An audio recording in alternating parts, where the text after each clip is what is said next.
Hello friends, welcome back to our channel Irin Joya vlogs. Recent একটা incident হয়েছে আমাদের ইন্ডিয়াতে, প্রয়াগরাজে কুম্ভ মেলাতে, যেখানে অনেক লোক স্ট্যাম্পেড হয়ে মারা গেছে। প্লাস দুবার তো আগুনই লেগে গেল। মানে খুবই খারাপ সিচুয়েশন। কত মানুষ যে ওখানে নিজের প্রাণ হারিয়ে ফেলেছে, মানে ভাবতেও পারেনি যে ওখানে গিয়ে এরকম কিছু সিচুয়েশন হবে বলে, বা ওরকম একটা পবিত্র স্থানে গিয়ে যে আমরা যাব কিন্তু আর আমরা ওখান থেকে গিয়ে ব্যাক করব না। এটা দেখেছি অনেক জায়গাতে হয়, অনেক জায়গাতে, অনেক মানে মন্দির বা কোনো পুজো আচ্ছা থাকলে প্রচুর ভিড় হয়ে গেলে তখন লোক স্ট্যাম্পের হয়ে আহত হয়, না হলে মারা যায়। অনেক লোক মারা গেছে না মা? অনেক বাংলার থেকেও অনেক মারা গেছে, বাংলার অনেককে খুঁজেও পাওয়া যাচ্ছে না। বাংলার অনেককে এখন খুঁজে পাওয়া যাচ্ছে না, আমাদের বেঙ্গল থেকে যারা হুম। গেছে তাদেরকে খুঁজেও পাওয়া যাচ্ছে না, অনেকে মারাও গেছে। একজনকে বেঙ্গলের দেখাচ্ছিল যে তার মাও গেছিল। মা বাবার সঙ্গে গেছে, ছেলে ফেরত আসেনি। ছেলে ফেরত আসেনি? না, মা ফেরত আসেনি। ছেলে। ছেলে। আর একজন গেছে, তার মা ফেরত আসেনি। হ্যাঁ। সে ফেরত এসছে কিন্তু তার মাকে খুঁজে পাওয়া যাচ্ছে না এখনো অবধি। ভাবুন, মানে সেও মানে ভাবা যায় যে আমি এরকম একটা জায়গায় যাব কিন্তু আমি আর সেখান থেকে ব্যাকই করব না। মানে খুব খারাপ সিচুয়েশন, খুব। আমি মনে হয় যে সরকার হয়তো ওখানে আগে থেকেই সব ব্যবস্থা করে রেখেছিল, বাট কোনো না কোনো জায়গায় হয়তো একটা খামতি থেকে গেছে। তাই জন্যই এরকম একটা সিচুয়েশন হয়েছে, এত কন্ট্রোল করতে পারিনি, এত লোকের এত ভিড়, লোক কোটি হয়েছে, কোটি এত মানুষ। মানুষ হয়েছে, এত মানুষ হয়েছে, সামলানো মুশকিল হয়ে গেছে। গাদাকে দিতে মানে হুড়োহুড়িতে সব পদপিষ্ট হয়ে গেছে সব। কে কোথা দিয়ে বেরোবে, বেরোনোর মতন ফাঁক নেই অত মানুষের মাঝখানে। পুলিশও তো হিমশিম খেয়ে গেছে যে পুরো কাকে বাঁচাবে, না, কি করবে, কাকে কাকে বাঁচাবে, টেনে বার করবে। থেকে বার বার করবে, কোনো রাস্তাই নেই বার করার।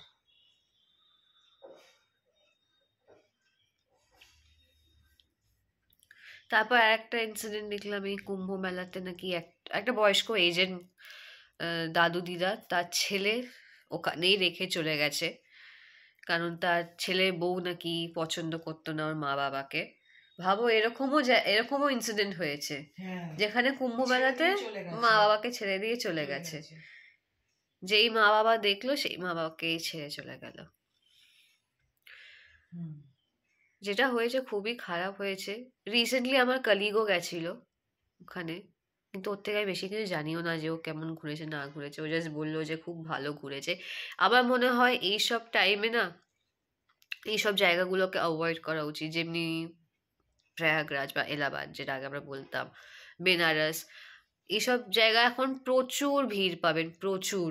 এখন মনে হয় না যে একটু মানে আমার মনে হয় না এই জায়গা এখন আর ফাঁকা পাওয়া যাবে বলে, কারণ 12 মাসই এখানে লোকের ভিড় থাকবে। বাট তাও একটু বুঝে শুনে যাওয়া উচিত, যেই টাইমটা একটু ফাঁকা পাবেন বা পরে যাবেন, কোনো তাড়াহুড়ো নেই, কারণ নিজের জীবন আগে, তাই না? হুম, হুম, অবশ্যই। আমার নিজেরই ফ্রেন্ড, সেও টিকিটস কেটেছিল বেনারস যাবে বলে, বাট এত ভিড় ওখানে, আর প্লাস কাশী বিশ্বনাথের মন্দিরও এখন বন্ধ। 24 না 26 এরকম বলো, ওই টাইমে গেট খুলবে মন্দিরের। যদি আমি অত দূরে যদি আমি যাই, আমি যদি দর্শন যদি না করতে পারি, তাহলে আমার গিয়ে কি লাভ হবে ওখানে, তাই না? মেন তো আমি যাচ্ছি ওখানে দর্শন করতে, ঠাকুরের ঠাকুরের জায়গায় যাওয়া মানেই তো আমি ওখানে দর্শন করব, পুজো দেবো। যদি আমি ওটাই যদি আমি ঠিকভাবে না দিতে পারি, then there is no point in going. হুম। আর সেম আপনাদেরকে আমি বলেছিলাম যে আমি এবার প্ল্যান করছি ঘুরতে যাওয়ার, আমি কিন্তু বেনারস যাওয়ারই প্ল্যান করেছিলাম, বাট মনে এইসব হলো দেখে তো আর। এইসব দেখে তো অবশ্যই, আর এখন সেটাকে এখন পোস্টপোন করা হয়েছে। আর তার সাথে হচ্ছে যে এখন প্রচুর মানুষের ভিড়, প্রচুর। আর ওই গ্যাদাগেরিতে ঠিকভাবে না ঘোরাও যাবে না মা। মা, হুম। ঘোরাও যাবে না। তো একদমই না। তাই জন্য আমরা আর বেশি কিছু করিনি। টিকিটস তো খুঁজছিলাম ডিসেম্বর থেকেই, we started looking for tickets, but waiting লিস্টে ছিল। টিকিটস কাটলে হয়েও যেত, আমরা যেতেও পারতাম। আমি ফেব্রুয়ারিতেই যাবো ভেবেছিলাম, যেমনি আমি লাস্ট ইয়ার এই ফেব্রুয়ারিতেই আমি এন্ড অফ ফেব্রুয়ারি আমি মা বাবা যিনি দার্জিলিং ঘুরে এসেছিলাম সেরকমই প্ল্যান করেছিলাম যে এই টাইমটাতে ওখানে যাবো, বাট মনে হচ্ছে যে না, কিছুদিন পরে যাওয়াটাই বা সিচুয়েশন একটু ঠিক হোক তারপর যাওয়াটাই বেটার। আর আমি সবাই মানে যা মানে আমি সবাইকে এটাই বলবো যে একটু বুঝে শুনে যান, কারণ নিজের সেফটি আগে। হুম, এত কিছু দেখে আর ইচ্ছে করে দেখতে যেতে? তাই জন্য আমার ফ্রেন্ড যে বেনারস যাবে ভেবেছিল, সে এত দেখছে যে এত ভিড়, কিছু দর্শন করতে পারবে না, ও নর্থ ইস্ট ঘুরতে যাবে, তো ওখানকার টিকিটসও কেটে নিয়েছে, ফ্লাইট টিকিটস। তারপরে আর একটা জিনিস বলতে বাধ্য হচ্ছি, এই প্রয়াগরাজে যে জিনিসটা হচ্ছে, মানে ধর্ম নিয়ে, এখানে একটা ধর্ম নিয়ে টানাটানি হচ্ছে। হুম। মানে স্টল লাগাতে দিচ্ছে না না মুসলিমদের।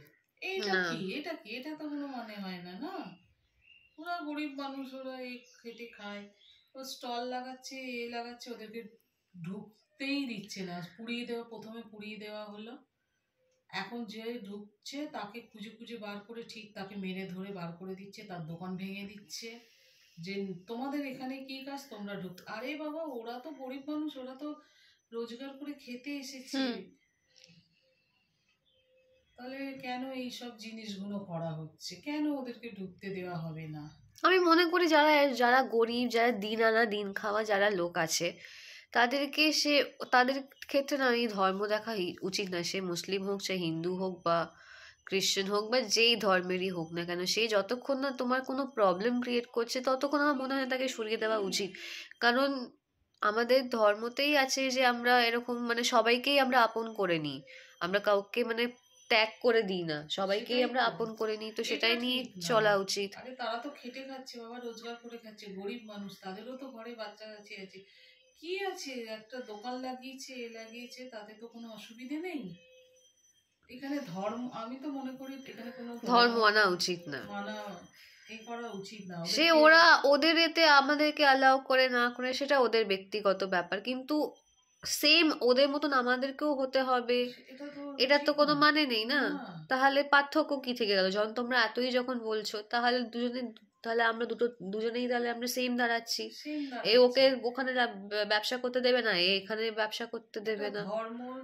ধর্ম নিয়ে আমরা পেট ভরাবো না।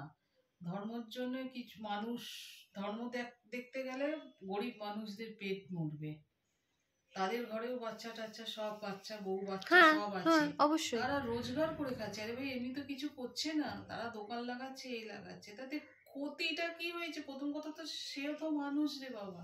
হুম। ধর্ম দেখার কি আছে, মানুষ প্রথম তো হচ্ছে, আমরা মানুষ। আমার তো খুবই খারাপ লাগছে যে, আরে ভাই, ওদেরকে দোকানটা লাগাতে দে, লাগাতে দে, রোজগার করে খেতে দে ওদেরকে, কি অসুবিধে? সেটা আমরা বুঝছি মানে সেটা সবাই বোঝে না, এটাই হচ্ছে পার্থক্য। আর কি বলবো।